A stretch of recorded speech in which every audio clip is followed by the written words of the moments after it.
Arc-en-ciel.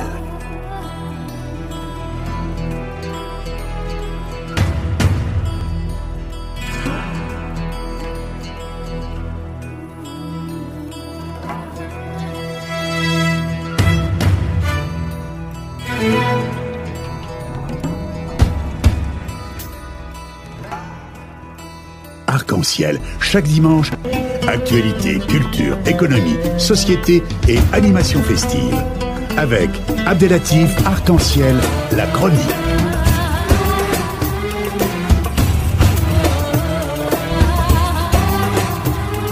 Mesdames et messieurs, retour au direct. Et comme ça a été annoncé, nous sommes heureux d'être en ligne avec M. Hakim El-Karoui. M. Hakim El-Karoui, bonjour.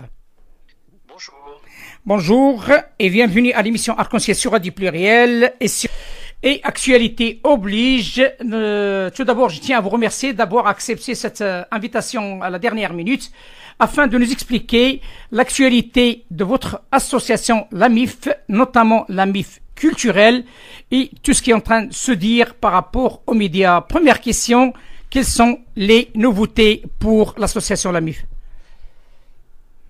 Alors, je crois que la grande nouveauté, c'est pas pour l'association directement, mais c'est ce qui s'est passé cette année avec le pèlerinage. Vous savez que 5000 visas ont été annulés à la dernière minute. En fait, pas exactement des visas, mais des paquets pour les pèlerins qui n'ont pas eu leur visa parce qu'ils étaient passés par, sans le savoir d'ailleurs, souvent par des intermédiaires. Qu'est-ce que ça montre? Ça montre que plus que jamais, le sujet du pèlerinage a besoin d'une organisation, a besoin d'une régulation. Il faut pas laisser les agences de voyage toutes seules. Et un des objectifs de la MIF, comme vous le savez, c'est de contribuer à organiser le système du pèlerinage. Et donc, ce qui s'est passé cette année montre plus que jamais la nécessité de cette organisation et la nécessité du travail de la MIF. Pour moi, c'est ça l'événement de l'été. De l'été, bien entendu, parce que ça tombait évidemment avec la période de pèlerinage et la grande fête de l'Eid Kabir. Comme vous le savez, vous avez suivi un petit peu l'actualité et on parle de vous à travers deux médias, une média émirati et autre capitaliste tunisienne. Et j'ai quelques questions, s'il vous plaît, afin que notre auditoire et tout le monde qui se pose des questions par rapport à ces interventions. Le journal émirati Le National a révélé il y a quelques jours votre intention de vous adresser à Abu Dhabi pour leur présenter votre ouvrage, La fabrique de l'islam, et le projet de votre association pour les convaincre et les faire contribuer aux efforts que vous déployez sur la question de l'islam de France. Qu'en dites-vous? Alors oui, il faut pas qu'il y ait d'incompréhension. Je pense aller aux Émirats, effectivement, pour présenter le grand travail que j'ai fait l'an dernier sur la fabrique de l'islamisme, puisque les autorités émirates sont en lutte contre l'éthique et contre l'islamisme. Je pense que c'est important de leur présenter notamment ce qui se passe en France et en Europe, pour qu'ils comprennent bien ce qui est en jeu, et aussi pour qu'ils ne fassent pas d'erreur. Mais d'une certaine manière, ça s'arrête là.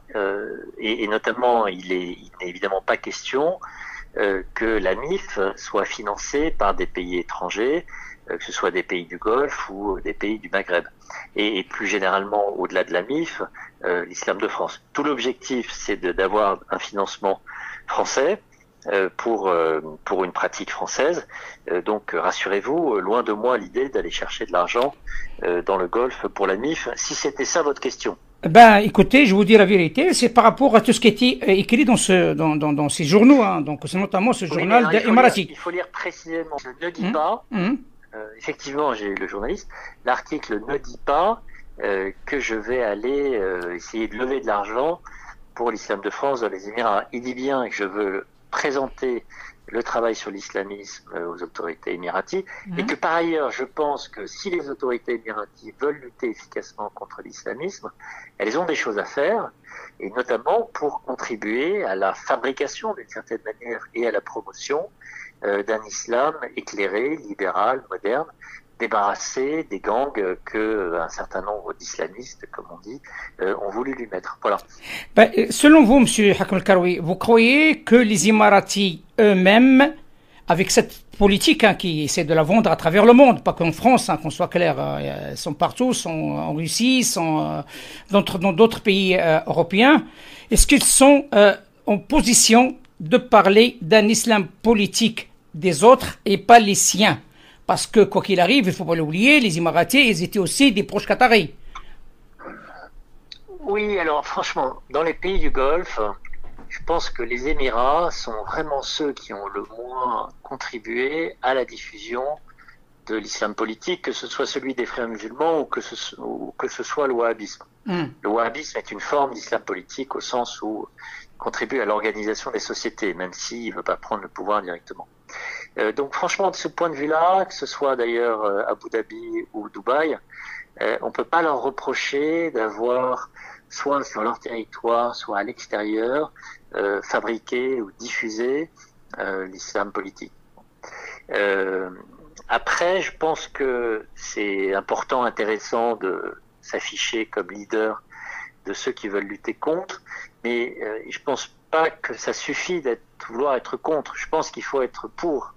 Il faut être pour une certaine interprétation, une certaine promotion aussi d'un islam éclairé et moderne. Et là, de ce point de vue-là, je pense que les autorités émiraties peuvent avoir un rôle, non pas pour fabriquer elles-mêmes cet islam-là, mais pour permettre à des imams, des théologiens, des islamologues éclairés de travailler sereinement et pour diffuser leurs travaux. Ça, je pense qu'il y a... Donc, c'est une intervention financière, parce qu'en termes d'idéologie, comment ils vont faire? Parce qu'ils n'ont pas de population sur le sol. Non, mais là, on ne parle pas bien sûr de penseurs ou de théologiens émiratis. Non, je pense qu'il y a beaucoup de monde, que ce soit dans le monde arabe et musulman ou en Europe, aux États-Unis, beaucoup de penseurs qui réfléchissent. Il y en a certains en France, on pourrait citer par exemple Tarek Oubrou, président de la MIF 1905. Mais au-delà des personnes, je pense qu'il faut créer une école, ou des écoles, puisqu'il faut respecter la pluralité des interprétations, et que pour ça, il faut un centre, ou des centres, ou en tout cas, il faut aider des gens qui ont besoin de travailler pour le faire, et puis pour diffuser leurs idées. Est-ce que vous confirmez ce qui est paru dans le journal, notamment le projet financier et les commentaires formulés par deux intervenants sur des figures comme Tarek Oubrou, et même de Bordeaux, et les membres de l'ancien OIF ou des frères musulmans en général? Oui, alors il y a toute une campagne là ces dernières semaines. Exactement. Pour essayer de discréditer la MIF, en disant que la MIF était dans les mains des frères musulmans. Et ce que j'ai dit aux journalistes émiratis, c'est que évidemment tout ça était une blague. Personne ne pouvait croire sérieusement cette campagne-là. Il se trouve que quelques membres de la MIF ont été proches, voire membres de l'UOIF, mais comme je le disais aux journalistes, Lionel Jospin était trotskiste. Je pense que quand il était Premier ministre, personne ne croyait qu'il allait mener une politique trotskiste.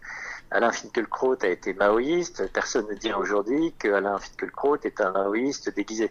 Donc, les gens ont le droit de changer. Ils travaillent, ils évoluent, etc. Ils peuvent être proches d'une organisation et puis ensuite s'en éloigner. Pour moi, ce qui compte, c'est le fond, les idées, et c'est pas les anathèmes qu'on essaye de lancer sur tel ou tel. Parce que derrière, l'objectif de cette campagne, c'est surtout que rien ne change dans l'organisation de l'Islam de France, que tout reste comme aujourd'hui. Et moi, je pense que la situation aujourd'hui est vraiment pas bonne. Et le projet français du président Macron, quelle perspective? Alors ça, c'est à lui qu'il faut le demander. Moi, j'aimerais bien. Je ne suis pas son porte-parole. Je pense que, d'une certaine manière, il attend que les musulmans aient progressé, aient avancé. Clairement, ce qui s'est passé au CFCF, les impasses, l'absence de mouvement, etc., est un problème pour le pouvoir politique. Bon, il va y avoir de nouvelles élections au mois d'octobre. On va voir ce que ça va donner. Moi, je crois qu'il faut que les gens de bonne volonté se réunissent et essayent de travailler ensemble à un projet commun. Il me reste deux questions, si vous le permettez. Une concernant les Émirats et aussi une question qui a été posée par l'intervenant qui était avant vous, qui s'appelle M. Yassir Louati. Et il a posé une question principale, je vais la poser en premier. Il a dit contexte vous allez s'adresser aux musulmans d'une manière assez importante pour parler de votre projet ou le projet de l'ami. Pardon, j'ai pas compris la question. Et voilà, s'adresser aux musulmans, hein, donc sous forme de colloque, sous forme des assises que vous pouvez présider ou bien votre équipe peut présider pour défendre les idées de vos 12 associations culturelles et cultuelles. Écoutez, moi je considère que le travail de communication a quand même largement commencé. Il faut le continuer. Je pense qu'effectivement, il faut qu'il y ait d'ici la fin de l'année une grande opération qui permettra de donner de la visibilité aux idées et aux projets portés par la MIF. Donc, pour répondre précisément, on va dire d'ici la fin de l'année. D'accord. Ben écoutez, message transmis à notre ami M. Yasser Louati qui est à l'écoute, hein, qui est contre, et comme vous l'avez bien répondu, hein, donc il est contre toute influence émiratie ou étrangère sous forme financière dans la gestion de l'islam en France. Donc vous l'avez bien confirmé, il n'y a aucune ingérence financière des Émiratis ou autres. Non, bien sûr que non. Bien sûr. Alors les Émirats poursuivent des objectifs stratégiques avec une politique d'influence en direction de plusieurs pays du Proche-Orient et du Maghreb, et en Afrique, avec plus ou moins de succès. Leur action armée au Yémen est critiquée de toutes parts, en Europe aussi, et s'introduisent et cherchent à mettre la main sur un nombre d'édifices religieux, je crois que vous avez entendu parler de certaines mosquées, en mettant en avant des agents d'influence locaux et offrant des subsides financiers main dans la main avec les agences égyptiennes. Qu'est-ce que vous pouvez dire à ceux qui posent des questions de cette nature? Moi, je suis toujours prudent sur ce type de sujet parce que j'ai besoin de preuves. Oui. Parce que on prête qu'aux riches, vous savez. Donc, on prête beaucoup aux Émiratis, on prête beaucoup aux Saoudiens, on prête beaucoup aux Qatariens. Parfois un peu trop d'ailleurs, un peu plus qu'ils n'en font. Je crois que les Émiratis, clairement, ils ont un certain nombre de visions stratégiques. Clairement, les pays proches des frères musulmans sont leurs adversaires. La Turquie, le Qatar, l'Égypte, quand l'Égypte était gouvernée par les frères musulmans. Ce que je perçois, c'est que ils se sont quand même pas intéressés à l'Europe beaucoup ces dernières années, et notamment à ce qui se passait en matière d'islam en Europe ces dernières années. C'est pour ça d'ailleurs que moi je compte y aller, comme j'ai parlé à des gouvernements d'autres pays, pour contribuer à expliquer ce qui se passe, enfin en tout cas ce que les travaux que j'ai menés peuvent conduire à penser. Je vois pas de grande ingérence, de grand investissement émirati en Europe et en France sur la question de l'islam. Je vois un début d'intérêt, mais pas plus que ça, voilà. C'est vrai, il y a beaucoup de dires, donc il faut dire les choses telles qu'elles sont. Il y a beaucoup d'interrogations qui se posent. Donc il y a un grand nombre de spécialistes, chercheurs français musulmans qui s'intéressent à cette question. Et votre éclairage est fort intéressant vis-à-vis de votre association et surtout vis-à-vis aussi de l'association culturelle. Donc peut-on compter sur des actions ciblées et concrètes de votre association, l'association culturelle cette année ou pas? Les actions concrètes, je pense qu'elles arriveront en 2020. 2020. Parce que il faut préparer. Donc si on veut faire les choses de façon professionnelle et efficace, il faut les lancer quand elles sont prêtes. Donc ça sert à rien de se précipiter juste parce qu'on a envie de faire parler de soi. Donc, comment ça se passe plutôt 2020. Oui. Comment ça se passe vos relations avec les acteurs de l'islam en France? Ça se passe mieux avec la nouvelle. Je dirais que ça s'améliore. Je pense que ça s'améliore. Eh bien, écoutez, croisons les doigts. J'espère que le CFCM va devenir plus réaliste à la faveur des élections, à la faveur aussi du coup de semonce qu'il a reçu de la part du ministère de l'Intérieur. Oui. De quoi il s'agit réellement? Vous parlez de la visite du ministère de l'Intérieur à Strasbourg? Oui, et puis la lettre qu'il leur a envoyée disant qu'ils n'étaient plus les seuls représentants de l'islam en France. Les autres représentants de l'islam de France auront-ils d'ici peu une reconnaissance du ministère de l'Intérieur d'après vous?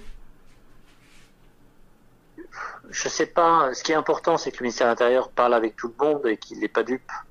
Ah bah heureusement. Des difficultés du CFCM. Heureusement. Ce qui se passe en Algérie aussi, je pense, contribue à rendre, d'une certaine manière, le CFCM plus réaliste. Et notamment la mosquée de Paris. Donc je pense que on va voir comment se passent les élections au CFCM, mais peut-être que le dialogue va être possible avec eux.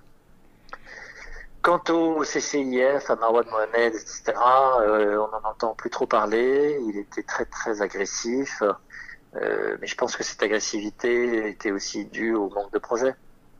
Bah écoutez, on va voir avec ces autres acteurs, hein, sont assez nombreux. Et comment ça se passe vos relations avec la Fondation de l'Islam, avec M. Ghalb Benchir? Ah, elles sont excellentes. D'accord.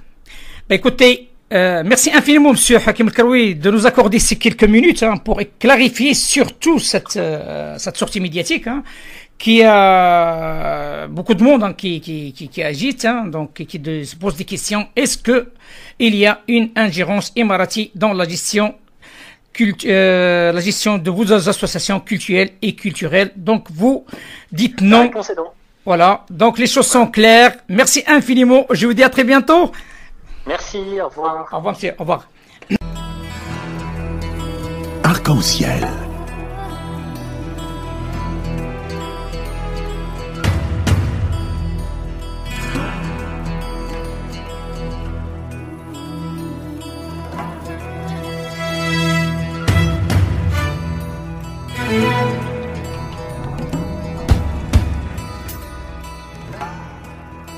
Arc-en-ciel, chaque dimanche, actualité, culture, économie, société et animation festive. Avec Abdelatif Arc-en-ciel, la chronique.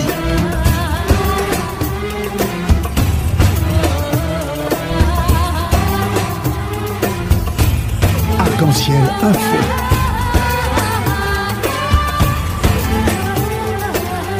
Arc-en-ciel, animation festive.